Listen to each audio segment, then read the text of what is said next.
அனைவருக்கும் வணக்கம். படப்பை ஏ ஜெகதீசன் பேசுகிறேன். இதுவரைக்கும் நம்ம சேனலை சப்ஸ்கிரைப் பண்ணாதவங்க முதல்ல சப்ஸ்கிரைப் பண்ணிடுங்க. அப்படியே பக்கத்தில் உள்ள பெல் பட்டனை டச் பண்ணிடுங்க. இப்போ நான் சொல்ல போகிறதுடைய தலைப்பு உடலினை உறுதி செய்யுங்கள். வாழ்க்கையை முழுமையாக அனுபவிக்க 2 நிபந்தனைகள். ஒன்று, நாம் சாதிக்க வேண்டியது எதையாவது சாதனை படைக்க வேண்டும். மற்றொன்று, படைத்த சாதனையை அனுபவிக்க வேண்டும். இந்த இரண்டுக்கும் அடிப்படை நம்முடைய உடல் நலன்தான். திருமூலர் கூட என்ன சொல்லுகிறார் தெரியுமா?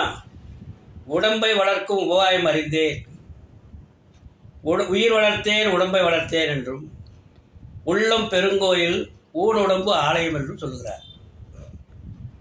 நம்முடைய முன்னோர்கள் மற்றவர்களை வாழ்த்துகின்ற பொழுது என்ன சொல்லுவார்கள் தெரியுமா? 16 பெற்று பெருவாழ் வாழ்க.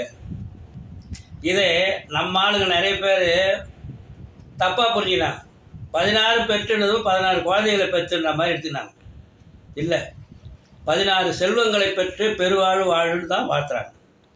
சரி, அந்த செல்வங்கள் தான் என்ன? புகழ், கல்வி, வலிமை, வெற்றி, நன்மக்கள், பொன், நெல், நல்விதி, நுகர்ச்சி, அறிவு, அழகு, பொறுமை, இளமை, துணிவு, நோயின்மை, நீண்ட ஆயுள். இதுதாங்க 16 செல்வங்கள். இந்த 16 செல்வங்களில் பாதி செல்வங்கள் நம்முடைய உடல் நலத்தை குறிப்பது. நம்முடைய உடல் நலம் நன்றாக இருந்தால் மீதி செல்வங்களை நாமளே சம்பாதிக்கலாம். எனவே நம்முடைய உடைமை நன்றாக இருந்தால் இந்த செல்வங்களை அரவணைக்க முடியும். அது மட்டுமல்ல, ஈட்டிருக்க முடியும். அது மட்டுமல்ல, அவற்றை அனுபவிக்க முடியும். எனவே இந்த உடலுக்கு நிகரான ஒரு படைப்பை காண்பது அரிது.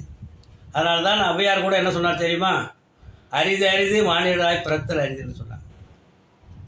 இத்தகைய நுட்பமான ஒரு வரம் நாம் பெற்றிருந்தாலும் கையாளுகின்ற முறையில் நாம் கையாளுவதில்லை. இந்த உடலுக்கு அழகு சேர்ப்பதற்கு முயற்சி எடுக்கிறோமே தவிர இந்த உடலின் ஆரோக்கியத்திற்கு முயற்சி எடுக்கிறோமா? இல்லை. உடலில் நோய் வந்த பிறகு மருந்து சாப்பிடுகிறோம், மருந்து சாப்பிட்டு குணப்படுத்துகிறோம். அதே நோயே வராமல் செய்ய முடியலையே. அப்படி செய்தால்தான் சிறந்தது. அதற்கு என்ன வழி? ஒரே வழி, நடைப்பயிற்சி. வள்ளுவர் கூட என்ன சொல்கிறார் தெரியுமா? வருமுன் காவாதான் வாழ்க்கை எரிமுன்னர் வைத்தூர் போல கெடும். மிக அழகாக சொல்லியிருக்கிறார். எனவே நடைப்பயிற்சி எவன் ஒருவன் தொடர்ந்து செய்கிறானோ அவனுக்கு உடல் பருமன் தடுக்கப்படுகிறது. அது மட்டுமல்ல, உடலில் உள்ள கொழுப்புகள் கரைந்து இளமையாக காண்கின்றான்.